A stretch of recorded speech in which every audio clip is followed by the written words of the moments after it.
Hello, everyone. So, I hope you are all doing well, having a great time. And this is Class 5 Science lesson. In this lesson, we will try to talk about force. What is force? What are the different types of force that affect the objects, all the objects that exist on the surface of the earth? So, let's start. Of course, before we start today's lesson, we will check your homework, which is the chapter review in page 242, 243. The first question says, we will start with a vocabulary review and the blanks. So the first question says, blank is the transfer of thermal energy. What is the transfer of thermal energy? It is heat. The second one, the ability to do work or cause change is energy. Exactly. The third one is the measure of average energy of motion of particle in a matter. What is the measure of the average energy of motion in particles of matter? Temperature. So the third one is temperature. The fourth one is the total energy of motion of particles of matter is thermal energy. So thermal energy is the answer. The fifth one, blank is the transfer of thermal energy by particle bumping into each other. Exactly, it is conduction. Conduction is the transfer of energy by particles bumping to one another. The radiation that carries thermal energy is called exactly infrared. Next question says, blank is a bundle of energy that can travel through empty space. Radiation. Radiation is the bundle of energy that can travel through empty space. Blank is a transfer of thermal energy that can occur only in a liquid or gas, and your answer should be convection. Moving on to the next question. The question says, because an object such as bicycle is moving, it has space or blank. When an object moves, it has kinetic energy. Good job. So the next question says, a material that is burned to produce thermal energy is... So what is the material that is burned and makes thermal energy? Yes, fuel is the answer.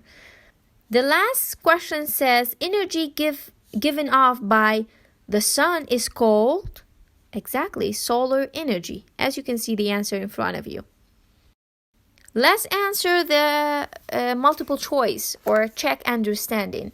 So the first question says, most thermometer work because matter blank when it is heated. What does happen to a matter when it is heated? A, disappears. B, collect radiation. C, expand. D, lose mass.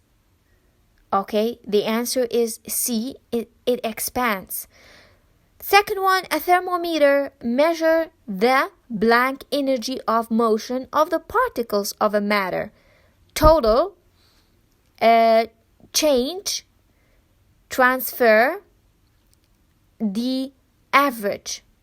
The answer is change. It actually, thermometer measure the change energy of motion of the particles of matter. Third one, two pieces of the same kind of matter have the same temperature. The one with the large mass has more A, conduction, B, thermal energy, C, convection, D, solar energy. The answer is B, thermal energy. The fourth one, a kind of energy that we feel through hotness or coldness is called A, solar energy, B, temperature, C, heat, D, fuel. And your answer should be C, which is heat. The next question says thermal energy can be transferred by conduction from one piece of matter to another only if the two pieces are A, gases, B, touching, C, two separate solids, D, two separate liquid. Obviously, your answer should be touching. The next question says convection takes place only in liquid and gas, obviously. The last question says energy that travels from the sun to earth is being transferred by conduction, convection, fuel, the last one, radiation. And your answer should be radiation. Moving on to the connect concept. It says fill the blanks in the diagram below to correctly describe some of the main concept of this chapter. Above we have thermal energy produced by and transferred by. Thermal energy produced by burning fuel, energy from the sun. So the first one is fuel. The second one is energy from the sun. And transferred by radiation, conduction, and convection. That was the answers of the question in the chapter review. And let's start today's lesson.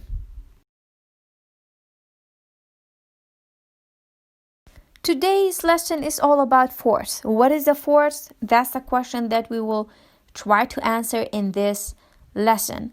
Look at the picture in front of you. So one of those pictures is talking about pushing things. The other is talking actually about pulling things. And that is the force. So the picture actually talking about the use of force. The force is the push or pull that causes object to move, as you can see in the picture in front of you. As you know, some forces act on object directly. Whenever you push a door, you are directly applying the force on the door. Or other forces such as gravity and magnetism act on object at distance. And this is very important. Beside the direct force, we have other kind of force that actually act on objects at a distance. For example, the force of magnetic field attract object to the magnet. The three forces that affect object on Earth every day are friction, magnetism, and gravity. Friction, magnetism, and gravity. I have in the picture in front of you, or in the diagram in front of you, you can see friction, gravitational force, and magnetism.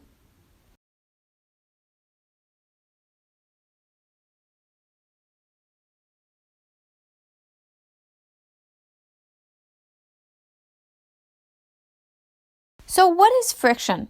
Friction is a force that oppose or act against motion when two surfaces rub against each other. What was friction? Friction is a force that oppose or act against motion when two surfaces rub against each other. Let's talk about you when you are riding your bicycle and suddenly you want to stop it. What are you going to do? You will try to use the brakes. Now the brakes, as you can see in the picture, is made of two rubber pieces. So the brakes on the bicycle, a piece of rubber, rubs against the wheel. So the speed of the wheel decreases. And if the force of friction is enough, the wheel stops. As you can see in the picture in front of you, it says the brakes use the friction to slow the wheel. Look at the second picture. Do you think skiing on ice is easier or skiing on grass? A or B? Of course, skiing on ice is much easier. And, well, why? Well, the answer is very, very easy. There is a very little friction on the ice. That's why people ski on ice instead of grass.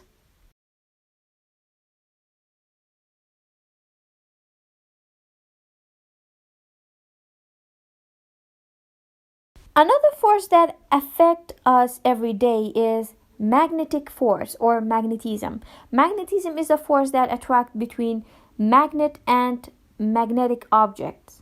So, magnetism is the force of attraction between magnets and magnetic object. As you can see in front of you, every magnet has two poles, north and south, north and south. Okay? Now let's say that we have a hanging string and we hanged a magnetic bar. What will happen? A bar magnet hanging from the string will turn so that one end points north and one end points south. The end that points north is the magnetic north pole, and the end that points south is the magnetic south pole.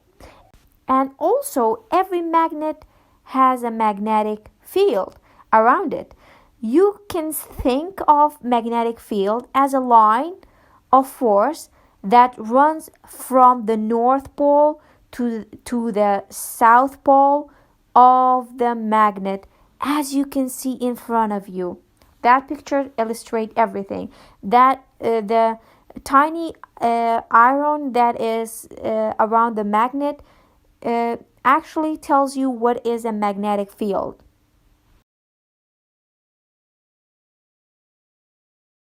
Now on the Earth, the magnetic north and south are about 1,500 kilometers from geographic north and south pole, as you can see in the picture in front of you.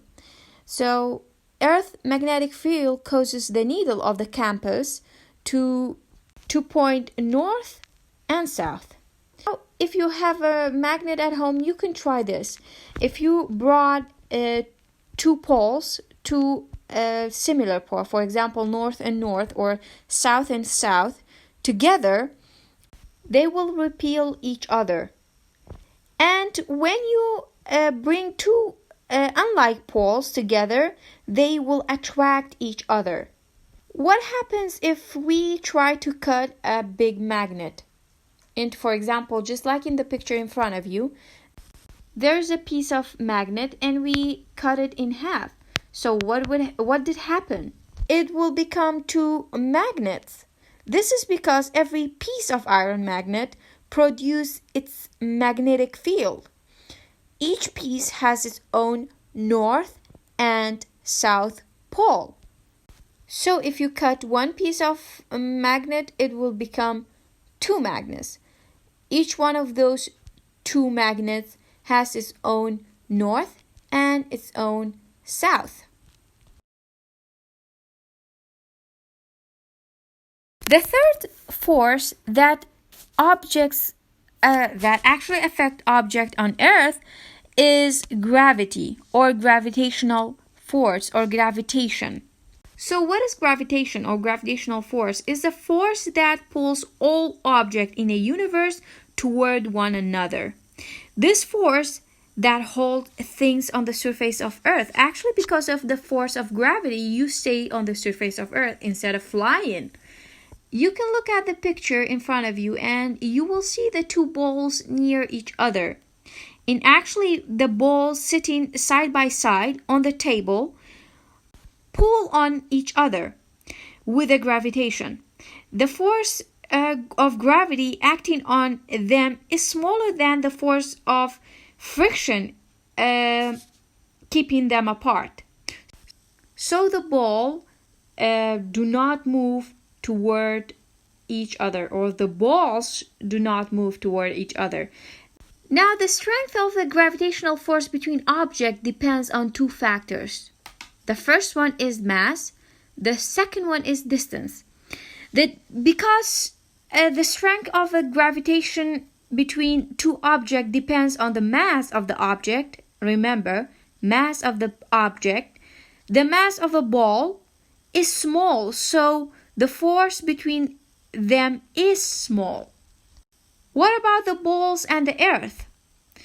The total mass of a ball and earth is very, very large, so the force between them is much larger. I mean, the first time we talked about the mass of the two balls. Now the second time we are talking about the mass of the balls and the earth, the total mass of the balls and the earth. What about the distance? The strength of the gravitation between two objects also depends on the distance between the objects.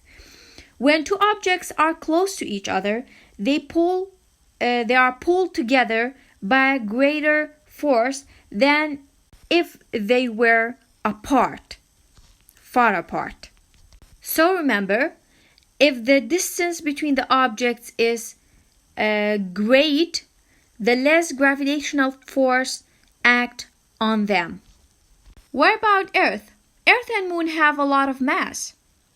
The Moon is kept in orbit around Earth by gravity. Now, what will happen if the Moon was very far away from Earth? The gravity would not be enough to keep the Moon in orbit around the Earth. Keep in your mind that the force of gravitation between two objects pull on both objects. What do I mean? Well, whenever you throw a ball in the air, the gravity of the Earth pulls the ball toward the Earth.